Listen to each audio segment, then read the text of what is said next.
A green light is incident from the water to the air water interface, air water interface है और water से start हो रही है वो, at the critical angle theta, ठीक है। Select the correct statement, the entire spectrum of the visible light will come out of the water at an angle of 90 degree to the normal. The spectrum of visible light whose frequency is less than that of the green light will come out of the air medium. The spectrum of the visible light whose frequency is more than that of the green light will come out to the air medium. The entire spectrum of visible light will come out of the water at various angles to the normal. Okay. अगर जो light रे है यहाँ पे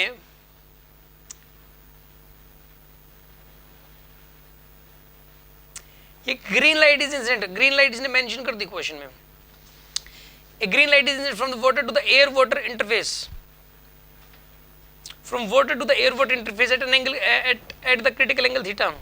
सुनो आप, ये water है और ये एयर है, ये ग्रीन लाइट है, इसके लिए क्रिटिकल एंगल है। ये कौन सी लाइट के लिए? ग्रीन लाइट के लिए। और ये क्या कर रही है यहाँ पे? क्रिटिकल एंगल थीटा पे है, यानी कि ये ग्रीन लाइट ग्रेज करेगी, सीधी सी बात है। ग्रीन लाइट क्या करेगी यहाँ पे? ग्रेज करेगी। अब ये बताना कि बाहर कौन सी आएगी, ठीक है ना। सुनो, होता क्या है, विबग्योर, VIBGYOR, सबसे ज्यादा रिफ्रैक्टिव इंडेक्स किसके लिए होता है? वो लाइट सबसे ज्यादा मुड़ती है, आपने देखा था उसके ऊपर, जब भी वाटर से मतलब एयर से वाटर में भी जाती है तो भी लाइट सबसे ज्यादा मुड़ती है। तो रिफ्रैक्टिव इंडेक्स सबसे ज्यादा किसके लिए होता है? N मैक्सिमम होता है इसके लिए, और इसके लिए जो N होता है दिस इज मिनिमम।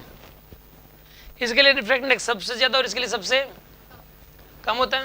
मानते हो कि नहीं मानते? ओके, तो इसके लिए क्रिटिकल एंगल सबसे कम होता है, क्योंकि क्रिटिकल एंगल का फॉर्मूला क्या होता है? क्रिटिकल एंगल का sine inverse rarer upon denser, rarer यहाँ पे एयर है, अपॉन में एन, ये होता है एन यहाँ पे जो भी रिफ्रैक्टिव इंडेक्स है। अब एन की वैल्यू वॉयलेट के लिए सबसे ज्यादा, तो क्रिटिकल एंगल सबसे कम, तो उससे ज्यादा इसके लिए, उससे ज्यादा उसके लिए, उससे ज्यादा इसके लिए, तो इसके लिए तो क्रिटिकल एंगल ज्यादा है। और ये लाइट रे ग्रेज कर रही है, तो इसका मतलब इन तीनों का तो TIR होना है। इसके लिए मान लो कि इसके लिए ग्रीन के लिए देखो, इसके लिए मान लो क्रिटिकल एंगल 10 डिग्री, इसके लिए 20 डिग्री, इसके लिए 30 डिग्री और इसके लिए 40 डिग्री। अब ये वाली लाइट 40 डिग्री पे पड़ी और ग्रेज कर रही है, ग्रेज तभी कर रही है जब क्रिटिकल एंगल पे पड़ेगी। तो आप इनके तो क्रिटिकल एंगल क्रॉस कर गए, इनके क्रिटिकल एंगल क्रॉस करके, इसका मतलब इन तीनों का तो पक्का TIR होगा और ये तीनों बाहर आएंगी। समझ आ रही बात आपको?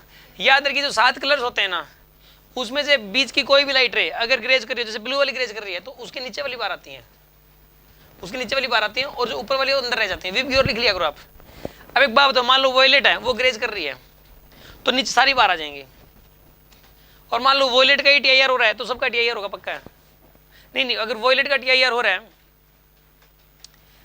देखो सुनो, मैं क्या बता रहा था, जो ग्रेज करेगी, सुनो, जो ग्रेज करेगी उसके नीचे वाली बाहर आएंगी। वॉयलेट अगर ग्रेज कर रही है तो नीचे वाली सारी बाहर आ जाएंगी। अगर ये रेड वाली ग्रेज कर रही है तो कोई भी बाहर नहीं आ पाएगी। आ रही है बात समझ में आपको? लिख लो इसको, जो है ना, चलो आप समझ गए होंगे इसको, ठीक है ना। तो इसका जो आंसर आएगा, इसमें ये पूछा था कि बाहर कौन सी आएंगी, तो VIB, ये तीनों जो है ना, VIB ये तीनों अंदर रहेंगी और बाकी तीनों की तीनों बाहर आ जाएंगी, ठीक है। इसी क्वेश्चन में ये बोला गया था कि फ्रीक्वेंसी को लेके पूछा गया था, whose frequency is less than that of the green light, मतलब या फिर फ्रीक्वेंसी ज्यादा होनी चाहिए, कम होनी चाहिए। एक बात बताइए, फ्रीक्वेंसी भाई सबसे ज्यादा फ्रीक्वेंसी किसकी होती है बताओ? इनमें से वॉयलेट की मैक्सिमम फ्रीक्वेंसी होती है, मैक्सिमम, ठीक है, मैक्सिमम नहीं होता, ये बात पता होनी चाहिए आपको। और इसकी फ्रीक्वेंसी क्या होती है? मिनिमम होती है। तो इसका मतलब इसने क्या है कि जो इसने जैसे कि एक में जो इसका आंसर है बी, उसमें क्या लिख रखा था? Spectrum of visible light whose frequency is less than that of the green light. Green light से कम फ्रीक्वेंसी की ये हैं, ये बाहर आएंगे, बिल्कुल सही बात है। इससे ज्यादा फ्रीक्वेंसी की TIR हो जाएगी, ठीक है।